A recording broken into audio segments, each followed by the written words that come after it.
Kembali lagi bersama kami ya. Kita akan lanjut membahas soal SKD CPNS 2024, yaitu soal TWK. Karena kemarin kita sudah bahas tentang Pancasila, kita tuntaskan dulu ya teman-teman. Tentang Pancasila ini kita kupas tuntas, nanti baru kita lanjut ke topik selanjutnya. Oke, kita lanjutkan yang kemarin ya. Pancasila digunakan sebagai dasar untuk mengatur penyelenggaraan ketatanegaraan negara. Hal ini sesuai dengan kedudukan Pancasila sebagai A. Pandangan hidup bangsa, B. Moral pembangunan bangsa, C. Jiwa kepribadian bangsa, D. Dasar negara, E. Perjanjian luhur bangsa. Menurut kalian apa nih? Kita ambil ini ya, kata kuncinya ya. Digunakan sebagai dasar untuk mengatur penyelenggaraan ketatanegaraan negara. Hal ini sesuai dengan kedudukan Pancasila sebagai, iya, betul sekali, jawabannya D. Dasar negara. Mari kita bahas. Pancasila sebagai dasar negara atau falsafah negara berarti bahwa Pancasila digunakan sebagai dasar dalam mengatur pemerintahan negara dan penyelenggaraan negara. Dalam hal ini Pancasila juga berfungsi sebagai tertib hukum tertinggi yang bersifat mengikat dan memaksa. Begitu ya teman-teman.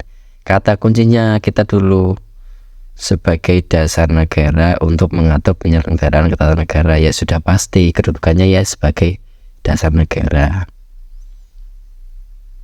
Cara cepatnya gitu ya teman-teman, kita harus ingat kemarin di part 1, cari kata kunci, kemudian cari jawaban yang sekiranya relate, terkait ya, daripada nanti teman-teman harus terfokus dalam satu soal, nanti malah kehabisan waktu. Karena sayang, karena di tes SKD CPNS itu waktunya sangat terbatas. Perhatikan pernyataan berikut. Modal 1, modal pembangunan. 2, satu-satunya asas bagi kehidupan bangsa negara, bangsa Indonesia. 3, pendorong terciptanya pembangunan di segala sektor. 4, berasal dari rakyat Indonesia dan negara serumpun yang lain.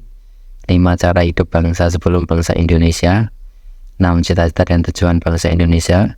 Ini salah ya teman-teman ya, ini bukan pernyataan ke-7, tapi ini soalnya. Dari pernyataan di atas yang merupakan fungsi dari peranan Pancasila dalam kehidupan berbangsa dan bernegara adalah nomor, kira-kira yang mana nih? Kita cari kata kuncinya. Kita pakai penalaran ya teman-teman ya. Fungsi dan peranan Pancasila, meskipun sebenarnya ini ada teorinya, nanti kita pelajari teorinya. Dalam kehidupan berbangsa dan bernegara, fungsi dan peranan Pancasila. Ya, jawabannya adalah kita bahas. Ini agak teoritis ya teman-teman, agak susah untuk kita menggunakan penalaran karena di sini soalnya termasuk bukan soal yang to the point. Artinya bukan sebuah soal yang tersirat tapi tersurat, maka dari itu kita perlu mempelajari. Mari kita ulas. Oke, ini merupakan fungsi dan peranan Pancasila dalam kehidupan bernegara Indonesia. Ada jiwa bangsa Indonesia, jiwa kepribadian bangsa Indonesia, sumber dari segala sumber hukum, perjanjian luhur bangsa, pandangan hidup yang mempersatukan bangsa, cita-cita dan tujuan seluruh bangsa Indonesia, satu-satunya asas dalam kehidupan berbangsa Indonesia, kemudian modal pembangunan. Kalau di dalam soal tadi itu kan hanya ada 2 ya, modal pembangunan sama cita-cita dan tujuan seluruh bangsa Indonesia. Ini pasti keluar teman-teman, jadi teman-teman harus sering-sering baca ya, tidak harus dihafalkan, tapi menurut saya cukup dibaca saja. Kalau setidaknya kalau teman-teman terbiasa membaca ini, fungsi dan peranan Pancasila dalam kehidupan berbangsa dan bernegara, insya Allah nanti kalian kalau menemui soal yang serupa pasti akan sedikit teringat gitu ya teman-teman ya. Teman-teman sering-sering baca ini aja. Kita lanjut ke soal berikutnya. mengembangkan sikap bahwa bangsa Indonesia merupakan bagian dari seluruh umat manusia, merupakan perwujudan sila ke. Ayo, menurut teman-teman ini sila keberapa nih? Kita cari kata kuncinya, kita pakai penalaran ini. Sebenarnya itu sudah ada butir-butir pengamalan Pancasila, tapi kalau teman-teman menghafalkan butir-butir pengamalan Pancasila dari sila pertama, bayangin sila pertama sampai sila kelima, berapa banyak itu butir-butirnya. Sementara persila itu punya banyak sekali butir-butir pengamalan. Jadi menurut saya itu tidak perlu karena akan menguras energi dan waktu. Jadi cara yang paling efektif dan efisien adalah mencari kata kunci, kemudian kita pakai penalaran. Oke, kita cari kata kuncinya. Mengembangkan sikap bahwa bangsa Indonesia merupakan bagian dari seluruh umat manusia. Kita pakai kata kunci manusia, ya, manusia.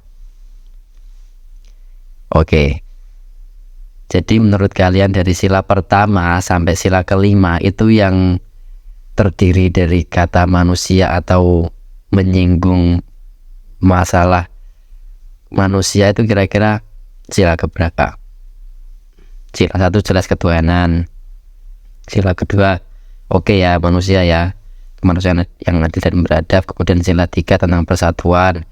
Sila keempat tentang musyawarah dan mufakat. Kemudian sila kelima oke, bisa kita katakan sebagai kemanusiaan juga karena keadilan sosial bagi seluruh rakyat Indonesia. Nah, jadi karena kalau kita secara tersurat nih, pengembangan sikap bahwa manusia ini merupakan bagian dari seluruh umat manusia, pasti sila kedua dong, ya. Jawabannya B. Oh ya, kita bahas dulu ya teman-teman. Oh ya, ini seperti yang tadi saya jelaskan bahwasanya pengamalan butir-butir Pancasila, persilanya itu ada banyak sekali. Nah, ini coba kalian bayangkan dari A ini sampai C, ini ada berapa kalau kalian hafalin, kan nggak mungkin gitu. Makanya kita tetap kita cari kata kuncinya. Contoh ini ya, mengakui dan melakukan manusia sebagai harga dan martabat sebagai makhluk Tuhan yang Maha Esa. Tetap kita kan kata kuncinya di sini teman-teman, manusia. Meskipun ini ada kata-kata makhluk Tuhan yang Maha Esa, kalian jangan sampai terkecoh karena itu soal biasanya mengecoh. Untuk teman-teman nanti fokus ke sila pertama, yaitu ketuhanan yang Maha Esa. Tapi kan di sini kita, kalau misal kita berbicara SPOK bahasa Indonesia ya teman-teman, mau mengakui dan melakukan manusia ini kan sebagai objek yang kita bicarakan, ya, objek yang kita bicarakan sesuai harkat dan martabatnya sebagai makhluk Tuhan yang Maha Esa. Ini sebagai keterangan, ini hanya sebagai keterangan saja. Tetap ini yang benar adalah manusia. Jadi jangan sampai terkecoh ya teman-teman. Pokoknya kalau hubungannya toleransi, kemudian kemanusiaan, ya, sama ada lagi yang mengecoh keadilan, itu biasanya di sila kedua sama kelima itu agak sedikit rancu ya cara kita menentukan. Tapi nanti kita pelajari kalau tentang sila-sila, nanti kita pelajari di soal-soal selanjutnya. Nah, ini mengakui bersamaan derajat, ini kan kayak toleransi gitu ya teman-teman. Hak asasi, kewajiban asasi setiap manusia, tidak membedakan suku, keturunan, agama. Kan tetap nih persamaan derajat, tidak membedakan suku, keturunan, agama, kepercayaan, ini jadi satu. Nah, kalau kalian sedikit-sedikit terkecoh, ini ada agama, berarti ini sila pertama ya, tidak juga. Ini ada, ini kita nggak boleh membedakan suku, keturunan. Ini berarti sila ketiga dan persatuan ya, enggak juga. Makanya kita lihat itu objek yang kita bicarakan apa. mengakui persamaan derajat. Ini yang kita bicarakan tuh ini semuanya sebagai keterangan dan kewajiban setiap hak asasi manusia tanpa membedakan suku, itu kan keterangan saja. Nah, warna kulit dan sebagainya ini diperjelas dan sebagainya, itu kan artinya hanya sebagai keterangan saja. Gitu ya teman-teman, harus bisa membedakan. Nanti kita mungkin di video yang selanjutnya nanti kita akan bahas kupas tuntas tentang betul-betul Pancasila. Karena apa? Itu sering keluar teman-teman. Gitu ya. Ini toleransi tadi yang saya bilang. Ini ya tentang toleransi, kemanusiaan, kemanusiaan, toleransi lagi, kemanusiaan, beradab dan keadilan. Ini kan toleransi juga. Semua ini tentang kemanusiaan dan toleransi. Itu usul yang kedua. Lanjut.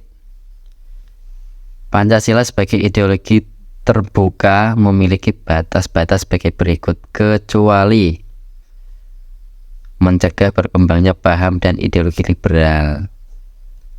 Penciptaan norma baru tidak perlu memiliki konsensus. Larangan terhadap ideologi Marxisme, Leninisme, dan komunisme. Larangan terhadap pandangan ekstrim yang meresahkan masyarakat. Menekankan pada stabilitas nasional yang sehat dan dinamis. Kira-kira menurut teman-teman jawabannya apa nih?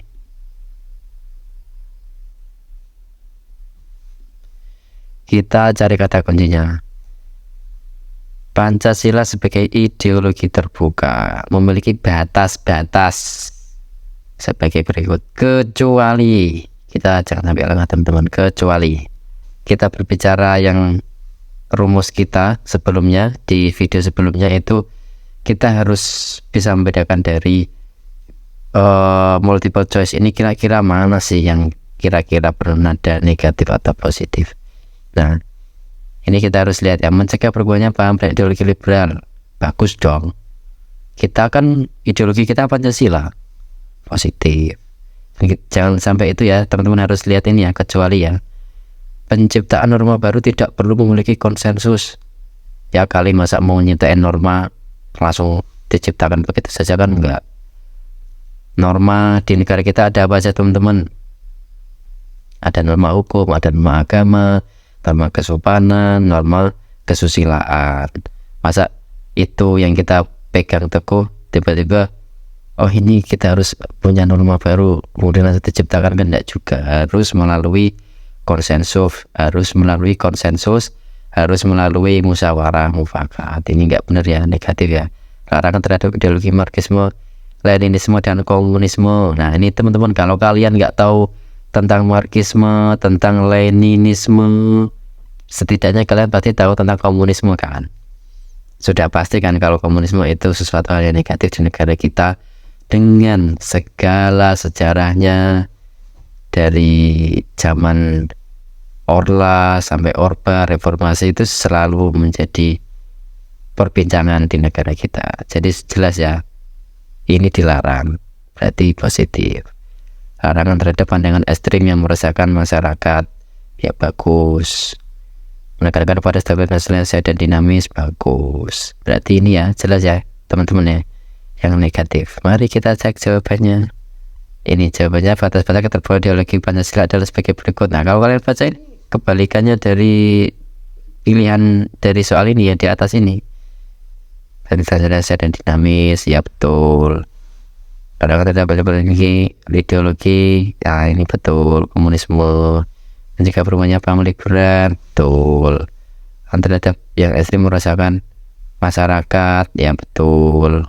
Ya, penciptaan norma yang baru harus melalui konsensus, ya kan. Nah di sini ada pilihan yang penciptaan norma baru tidak memiliki konsensus. Salah jelas ya teman-teman ya. Oke, begitu caranya kita melakukan penalaran kalau kita menghadapi soal-soal TWK, karena TWK itu memang kebanyakan penalaran. Ada PR buat teman-teman ya. Pancasila mengandung nilai-nilai luhur yang dijadikan tolak ukur dalam melaksanakan pembangunan nasional baik perencanaan, pengorganisasian, pelaksanaan, pengawasan, maupun evaluasinya. Pernyataan tersebut merupakan pengertian fungsi Pancasila sebagai pandangan hidup bangsa, paradigma pembangunan nasional, moral pembangunan, cita-cita dan tujuan nasional, kemudian pengawalan Pancasila. Menurut teman-teman jawabannya apa nih? Jangan lupa dijawab dan ditulis di kolom komentar ya teman-teman, biar nanti saya juga bisa melihat teman-teman sejauh mana pemahaman teman-teman tentang materi Pancasila. Oke, sekian dulu video dari kami. Semoga bisa bermanfaat dan sampai jumpa di video-video berikutnya.